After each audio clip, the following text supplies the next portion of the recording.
All right, guys. So Table Fletcher is breaking away from Table Nagumo. We have them at turn July of 1939, and we'll give you a quick update here. So the Americans not doing too much, but the Japanese are. Well, they're all the way down here, taking Sydney and New Zealand, and pretty much giving surrender conditions to the Australians. So they're going to be out of the game here, and they're sitting pretty. Definitely for a victory point here by taking Sydney away. All right, I think everything else is pretty much the same on this. China obviously is just growing bigger and bigger, slowly but surely. The French nation did fall, and obviously we can see here some of these territories went to Japan, and Germany was able to complete the conquest of France. And I think Vichy ended up getting a few battleships out of the deal, and a few other things. I think they got a sizable navy, but the Free French got a good chunk of Africa.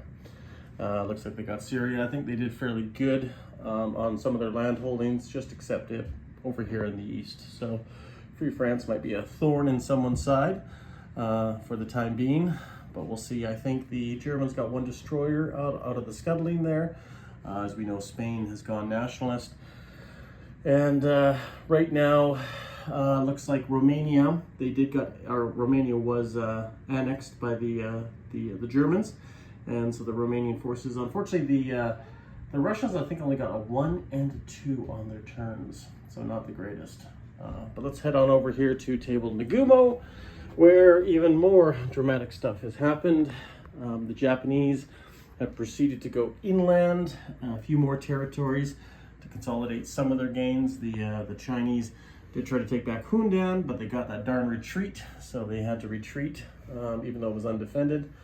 The French Navy, or at least their submarine fleet, is perched off the coast of Japan, which I don't know why. I mean, we're nice people, we just have a quarrel with the Chinese.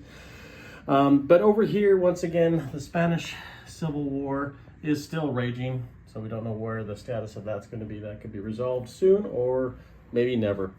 But the Italians are the big story here. The Italians declared war on France's income phase, or collect income phase.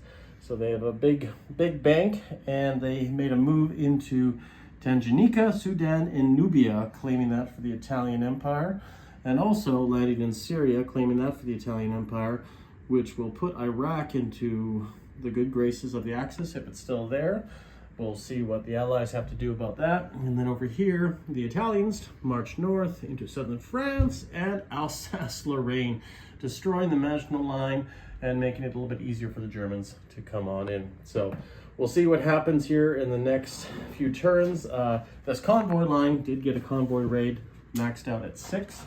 Obviously, French ships are on escort duty right now. But we'll see going into, what turn are we going into? July or January of 39?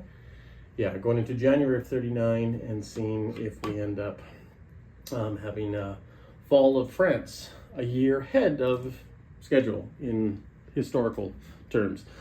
But nonetheless, guys, we're having fun. We're enjoying it. Food has arrived. So we're going to sign off, and we'll catch you guys later.